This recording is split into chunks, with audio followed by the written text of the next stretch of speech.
20 people arrested, more than 1 million pounds of pot seized. America, a Chinese national named Hao Tong Chang just got caught running the most sophisticated criminal enterprise in U.S. history. It was one of 50 locations that they have connected to a Chinese syndicated drug operation. Operation Blunt Force, yes, that's the real name, just exposed how a foreign criminal used fraudulent straw owners to illegally obtain marijuana licenses in 8 states. And he was doing it legally until someone finally looked close enough.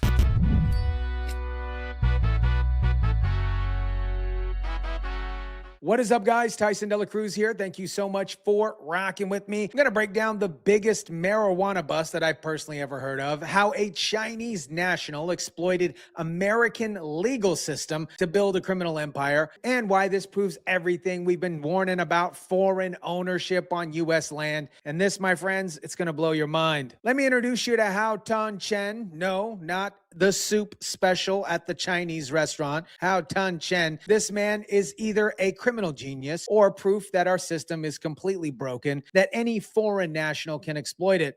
I'm gonna go with both. Chen is a Chinese national, not a U.S. citizen, not a permitted resident, who figured out how to take over American medical marijuana industry without ever putting his name on a single license. How? By using what's called a straw owner scheme. Here's how it works. U.S. law says you have to be a citizen or a legal resident to own a marijuana license in most states. So Chen found Americans probably desperate for money, cash, or needy, or greedy, and paid them to put their name on the license while he controlled everything. Hao Chen's organization is responsible for more than $1.5 billion in black market marijuana, money laundering, and other racketeering activity. Think about what this means. Chen was the real owner. He provided the money, he made the decisions, he collected the profits, but on paper, Chen didn't exist. Some random American's name was on the license, and that American was getting paid to be the front. And this, my friends, wasn't a small-time operation. Chen, the Chinese national, didn't just do it in Oklahoma. He did it in 8 states. That means he had straw owners in 8 different states, all running marijuana operations that funneled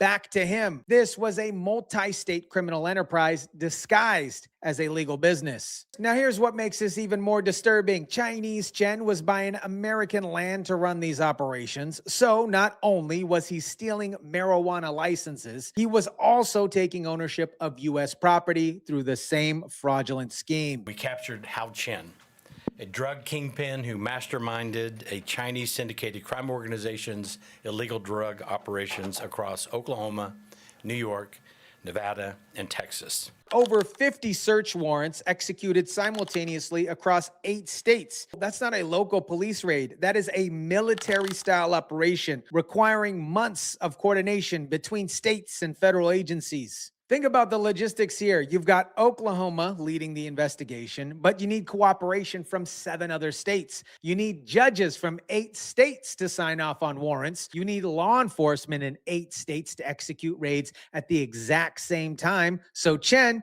and his people don't get warned. This is the kind of operation that you see in the movies, except this was real. 20 individuals were arrested, 14 firearms recovered, and 4 criminals deported. Now, here's where it gets more serious. They found dozens of firearms during these raids. So this wasn't just a marijuana operation. This was an armed criminal enterprise. Why does a marijuana business need dozens of guns? Because it's not a legal business. It is a criminal operation that needs to protect its legal assets. And those guns tell you everything you need to know about how dangerous this organization was. The real smoking gun here is the documents that they seized, proving the straw ownership scheme. Chen kept records, and those records show exactly how he was using owners to control the real business. That's how arrogant this operation was. Chen was so confident in his scheme that he documented, or he was very organized. He was Chinese, by the way.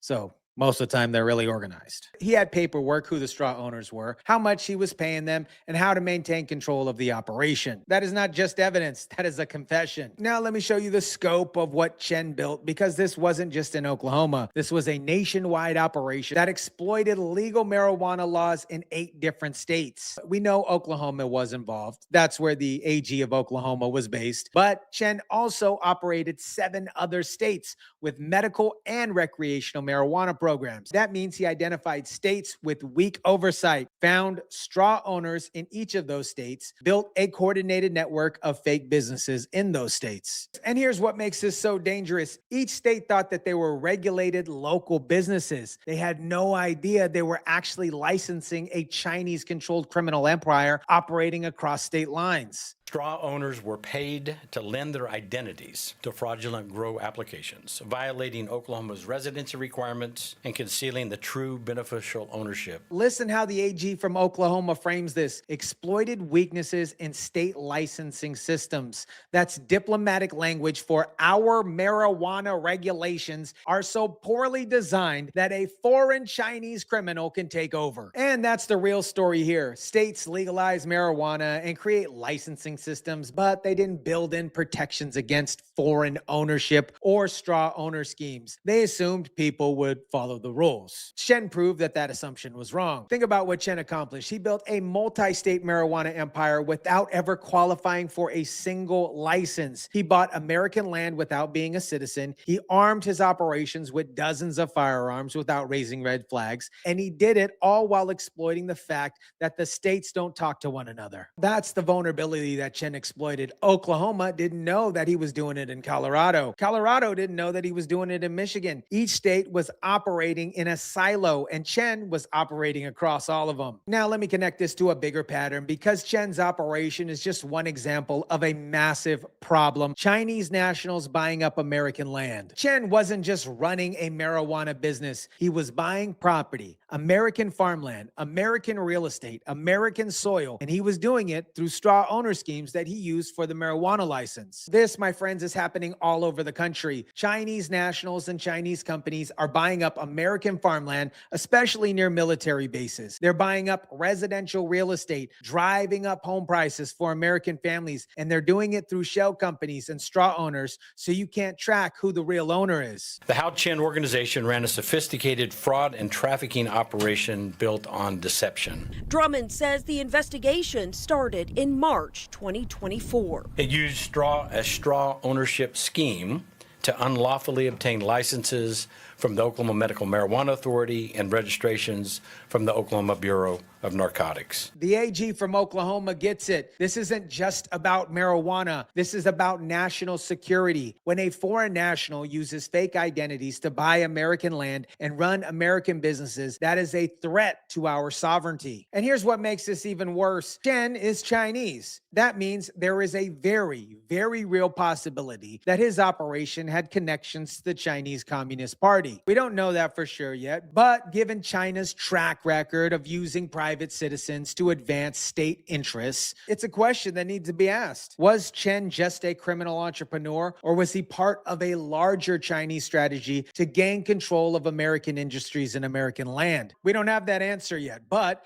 Operation Blunt Force just gave us a reason to start asking these questions. Now, here's where the timing of this bust is so important. Operation Blunt Force happened in February 2026, which means it's happening under the Trump administration's second term. And that's not a coincidence. Under Joey Biden, under the Biden administration, foreign nationals were buying up American land with almost no oversight. The USDA wasn't tracking it. The FBI wasn't investigating it. States were left to figure it out on their own. But under Trump, the DOJ is actually backing up these investigations. Federal agencies are coordinating with state AGs like the one in Oklahoma, and operations like Chen's are finally getting exposed. Now, Drummond says this is a part of his continued efforts as AG to shut down marijuana operations in Oklahoma, saying they will continue to work with ICE and DEA to, quote, enforce law aggressively and fairly. That, my friends, is the biggest difference. Under the Biden administration, the AG of Oklahoma would have been on his own. Under the Trump administration, he's finally got federal backup. And that means more operations like Chen's are about to get taken down. This is just the beginning. If Chen can build an 8-state marijuana empire using straw donors, how many other foreign nationals are doing the same thing? How much American land is actually controlled by Chinese nationals hiding behind fake owners? More than likely, we're about to find out because Trump's DOJ is finally asking those questions. America Soup Special Hong Tong Chen, a Chinese national, just got caught running an 8-state marijuana empire using fraudulent straw owners to steal American licenses